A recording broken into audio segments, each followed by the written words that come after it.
Hello, folks. So, in this video, I wanted to talk about one of the news that I saw and some thoughts around it. Right? It's about unhealthy food.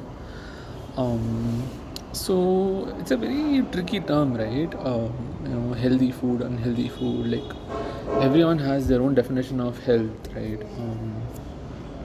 And so, when you think about, for example, I would say that any sweet food that is not natural, say fruits are natural, assuming they were also grown naturally completely, organic farming and all that. But let's just say generally fruits are a product of nature, made by, of course, like grown by man these days, and with seeds and fertilizers, pesticides, yes, some bad chemicals probably, and not just good chemicals and natural chemicals. But fruits are, like, according to me, it's natural. It's better than something like, say a pastry or a cake, right?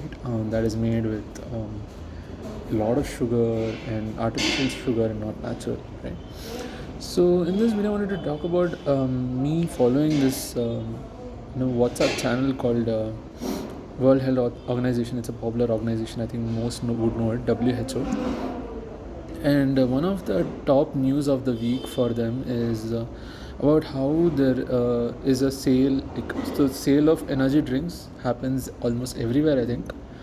And one of the news they talk about is sale of energy drinks to minors banned in Kazakhstan in bold public health move, right? So if you click this, you'll actually see that you'll see the whole news written by World Health Organization, right? Let me show it to you. So you can see that it's done by World Health Organization. I think INT is just to say international of sorts. I don't know. Just to convey international of sorts, I guess. I don't know. Gotta check. So it says Europe news.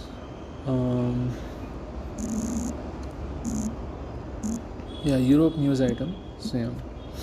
And so it says, you can see how it says sale of energy drinks to minors banned in Kazakhstan in a bold public health move. And then it talks about, so sale of energy drinks, same thing. And so this was released on 5th February 2025. So a few days ago. Today is, I think, 11th. Yeah, today is 11th. So Kazakhstan has banned the sale of energy drinks to individuals under the age of 21. So according to them, they call under the age of 21 as minors, not under the age of 18, I guess, or less than that. So it's under the age of 21 in a bold step to safeguard their health. This is a great thing, actually. Ideally, this is one of the ways to help battle the war between healthy and unhealthy entities. I see two groups of people mainly at a high level: healthy people or healthy entities, healthy people who are health conscious, and then unhealthy people. And then, I mean, I'm not talking about the war between them exactly. I'm not talking about the war between people who are promoting health and then people who are promoting unhealthiness. For example, companies that make products that are unhealthy for people just for the sake of money, right? For example, making a lot of sugar products or any highly ultra processed food that when consumed in moderation is probably fine, and that's why they are legally able to produce it and manufacture it and make the food or product and give it. But then when consumed in more than moderation, it just becomes a problem, the frequency and all that. Like, let's say someone eats outside food, packaged food every day, ultra processed food every day, it is a problem. Once in a month, probably not so much of a problem. Depends, right? The intensity and the frequency of the eating, how much they're eating, the quantity and the quality of the food and all. So here they talk about only about kids, but I would say we need to look at this for everyone. Here it's trying to safeguard and protect the kids, in this case the children. So at the age of 21 and less, I think this is about maturity, right? Like they probably don't even know that they are being unhealthy. Their parents or guardians have to actually help them understand that this is unhealthy and stop it, regulate it. So Kazakhstan has banned the sale of energy drinks to anyone who is less than at the age of 21, and so they say it's a bold step to safeguard their health. Of course, pretty bold step, because a lot of governments are funded by private companies and all is what I generally hear, though I don't know much about politics. But politicians, they get money from businesses, and they just pass laws and do things in favor of businesses, and these could be also businesses that are promoting unhealthy products and food and whatnot and services. So now you can see they talk about young people are among the primary consumers of sugar sweetened beverages. Looks like it's a term, SSB. SSBs, I didn't know about this before, but interesting term. So Coca-Cola, Pepsi and all I think would come under this category. So young people are actually primary consumers, but I think a lot of people have become primary consumers nowadays. People just watch screens and drink some shit. So yeah, usually sugar sweetened beverages, and not in moderation usually, because they're looking at a screen, they're not focusing on the food, and like they're not being mindful of the food that they're eating, drinking, consuming. So they talk about how young people are among the primary consumers of sugar sweetened beverages, which are associated with childhood overweight and obesity. So overweight is one, obesity is like a next level extreme, I guess. And according to new WHO/Europe policy brief, the new law, which took effect in January 2025, aims to reduce SSBs, that is sugar sweetened beverages, consumption among children and adolescents, so anyone under the age of 21, in a measure to protect them from numerous non-communicable diseases, so NCDs, right? So later in life, so non-communicable diseases can be many, there are like cancer and whatnot. We'll look at some of them below. So there's overwhelming scientific evidence that excessive sugar consumption, particularly through sugar sweetened beverages, is a major contributor to the rise in non-communicable diseases such as obesity, diabetes, cardiovascular diseases, right? And even dental issues, of course, like cavities and all. So sugary soft drinks remain the main source of excessive sugars. Other sources would be, say, edible, biteable, not instead of drinks, say food items. So the F&B is food and beverages, so you can say food is not a drink, but though drink is also like something edible, food, kind of like food. So yeah, there can be like, I don't know, cakes, pastries, whatnot, donuts, right? So main source of excessive sugars among children in the World Health Organization European region, right? So one moment. So the easy accessibility and aggressive marketing. So you can see how people do market energy drinks and unhealthy food really well, and they make it very fancy, and they engineer the food and beverage in such a way that it's addictive, right? And ensure that it is consumed in excess so that the profits are higher, right? So they're optimizing for profits, and they will do anything for that, and they'll engineer food that's bad, regardless of how bad it is, and they'll ensure that the unhealthy food, the bad food, junk food, processed food and ultra processed food, packaged food is all very very tasty, so that it's undeniable right? And like no one can deny eating it. Like no one can deny be like, I don't want it, it's fine, when someone offers it. Um, so even when someone offers it for free, of course someone would take it up. So the easy accessibility and aggressive marketing of energy drinks have made them particularly appealing to young people, despite their well-documented health risks. I mean, kids are kids, young people are like, they might not be so well informed. Not all of them, at least when it comes to health risks and whatnot. So, according to recent data from Kazakhstan's Ministry of Health, over 40% of school-aged children in the country consume energy drinks regularly, contributing to the growing non-communicable diseases burden. Right. I mean, imagine. I think I spoke about this once. Like, as a country, when you are having all your people, say, especially kids, and all your people becoming unhealthy, where is the development of the country going on, right? As in, let's say, even if you want to develop economically in multiple ways, right? Health is important.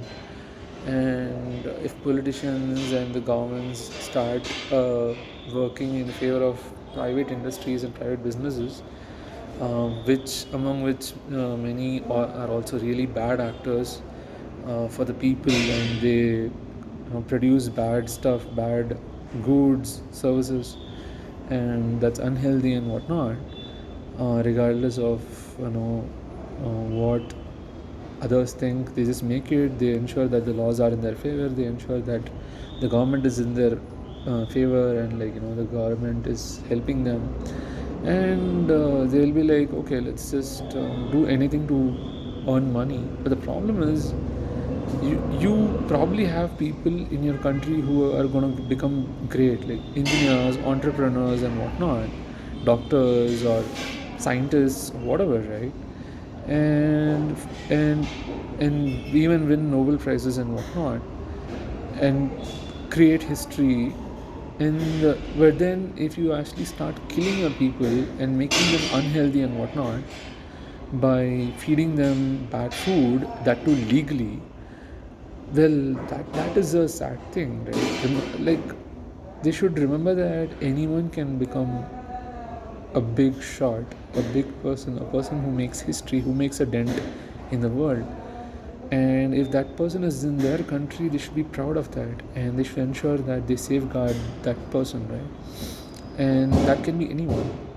In which case, they should actually value each and every life, because it's a chance, and each and every life can turn into history depending on how they are supported and all. And the government has to support the health of the people, assuming they want the wellness of the country.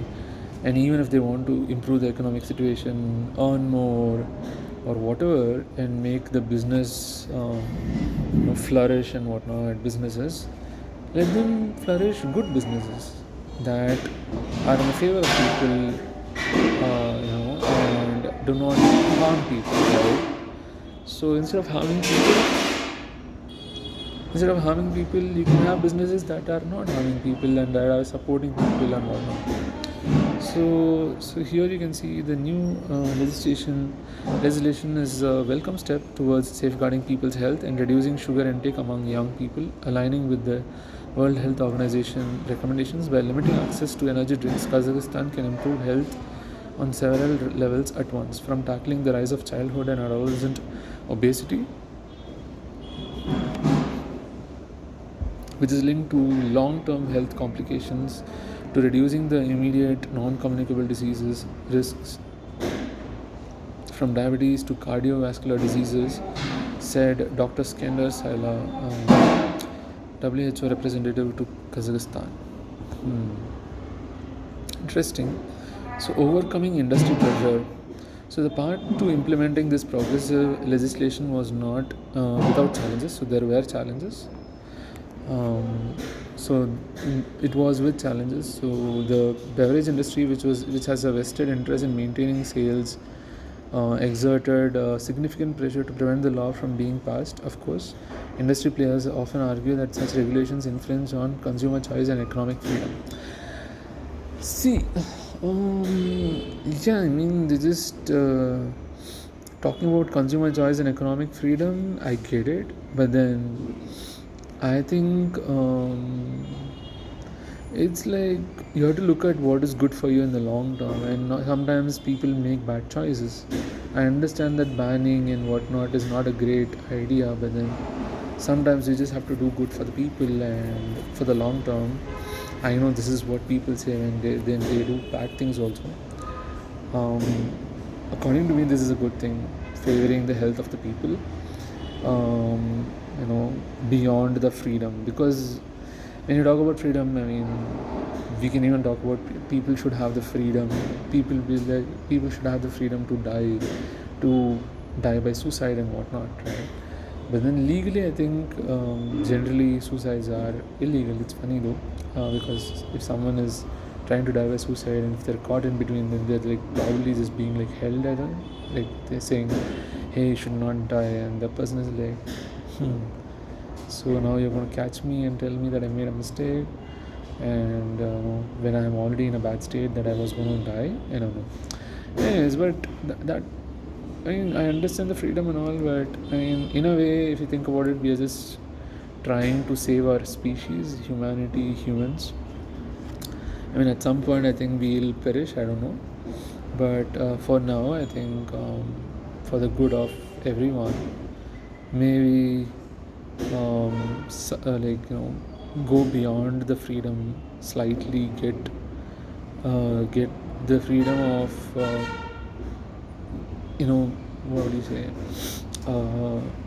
maybe don't give the freedom to harm themselves in a way that you don't want them to, like, especially like harm is a very subjective word, I believe, though a lot of people would find objective definitions, but the thing is, if you think that consuming unhealthy food is harm, then you just stop people uh, having that freedom of harming themselves. So similar to say suicide and whatnot. I always think in extremes. So yeah. Um, so, however, health advocates and policymakers in Kazakhstan are well aware of the robust scientific evidence that emphasizes the critical need to protect young people from the harmful effects of energy drinks and sugar sweetened beverages and related high sugar consumption. World Health Organization, Europe publications such as policy briefs, reports with new data on obesity levels have contributed to open policy discussions in support of the new measures and helped to raise public awareness on these issues, pointed out Dr. Akmal Al-Nazarova, Minister of Health of Kazakhstan. Interesting. So, supporting health policies to assist Kazakhstan in its efforts to improve public health, World Health Organization Europe has released a new policy brief on the association between sugar sweetened beverages and consumption and childhood overweight and obesity. The document provides comprehensive information on the health risks associated with these beverages and outlines evidence based policy measures. Okay, so talks about the health risks we already saw about obesity, overweight, cardiovascular diseases, and all. So, with these beverages and outlines evidence based policy measures that countries can implement to curb their consumption, right? So, the World Health Organization policy brief also addresses common counter-arguments presented by the beverage industry, offering policymakers the necessary tools to counter misinformation and promote health-enhancing regulations. Some of the policy recommendations include implement sugar-sweetened beverages taxation to discourage excessive consumption and generate revenue for public health initiatives. So I think this is something about sugar taxes that I don't know about. I just read somewhere here and there about sugar taxes, but I think this is about taxing or asking the industries to pay tax when they make sugar sweetened beverages. I don't know, like increasing the taxes. I don't know. Got to check. So implementing sugar sweetened beverages taxation to discourage excessive consumption. So if you consume excess, you have to pay more tax so that the public health initiatives, basically the government can get money for doing public health initiatives and all. So to generate revenue for the government.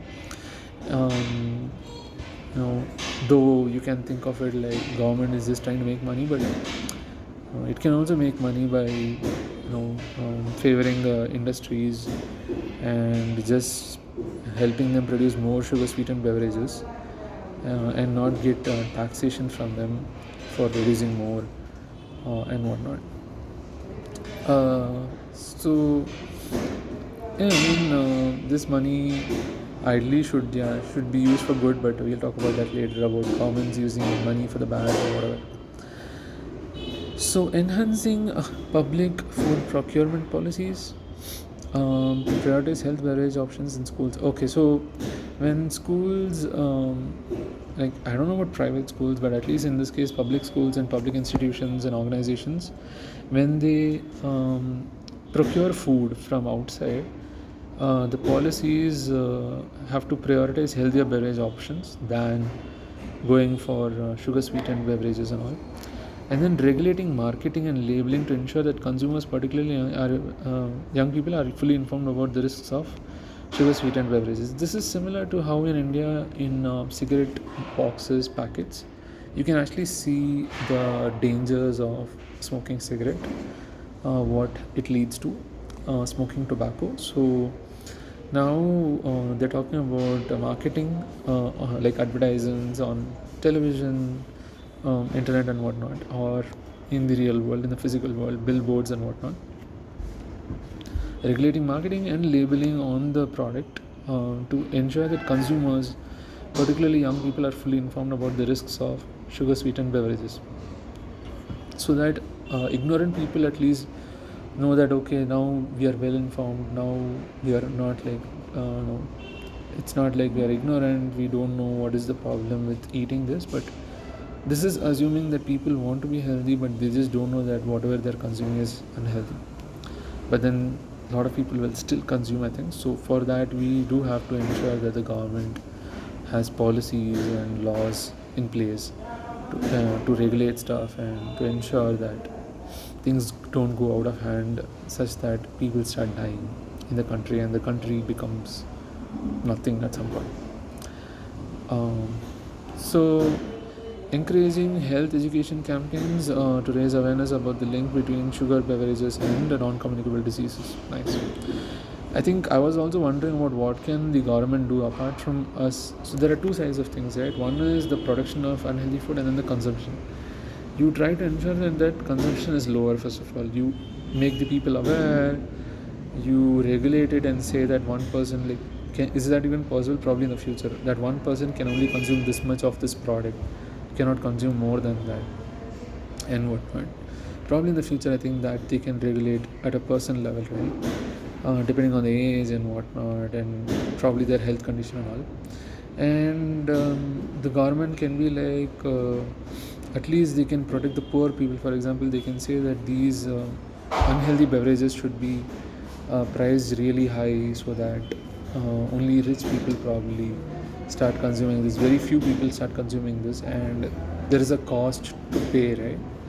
For example, the price can be so high. For example, like let's say, like in India, a lot of electronic components have this rating for electronics and electrical appliances. Okay, any electric product. So electricity-based products. So the rating talks about how good the product is. For example, is it cost efficient, energy efficient, right? Does it consume too much energy for little output, or does it consume less energy for little output and more energy for more output and whatnot? The efficiency and how much electricity does it use and whatnot. Funnily, there is no such rating. Like I think this is called some power star rating or something like that. So, but there is no such rating for food products, edible items, right? For food and beverages, where they say, hey, this food is healthy, or this food is unhealthy and whatnot. Like some rating to say, especially consumed in this quantity, it's unhealthy and whatnot. Or overall, is it healthy or unhealthy, depending on the ingredients, the process in which it was made, how the ingredients were grown and whatnot, like the whole process. I think in the future, when I eat some packaged food, I will be able to tell the history of that packaged food, exact package. There are probably millions of packages. For each and every package, there will be, at least for a set of packages, there will be a similar history or same history, and the other set of packages will have a similar or different history. So, of how the ingredients were grown, who grew it, where was it grown, how was it grown, how was it cooked, who cooked it, and whatnot. The person, at the person level, not even institution, company, business level, at the person level. Like, I think in the future that should be possible.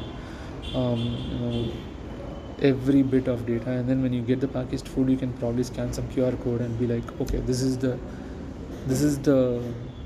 history of how this food came to be, right? Starting from a seed to a plant to a tree to a everything, right?